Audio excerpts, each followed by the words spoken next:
Turning point વ્યસન મુક્તિ કેન્દ્ર ચલથાણ ખાતે રક્તદાન શિબિરનું આયોજન કરવામાં આવ્યું હતું, જેમાં સુરત રક્તદાન ટીમ દ્વારા 45 બોટલ એકત્ર કરવામાં આવી હતી।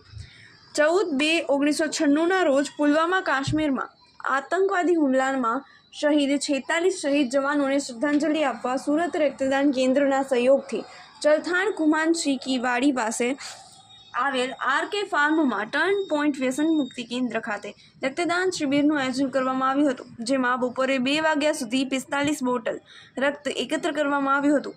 કેમ્પનું ઉદ્ઘાટન ડાભા ગામના વિરેન્દ્રસિંહ ગેમલસિંહ સોલંકીના હસ્તે કરવામાં આવ્યું હતું અને સમયાંતરે પ્રવચનો આપ્યા હતા।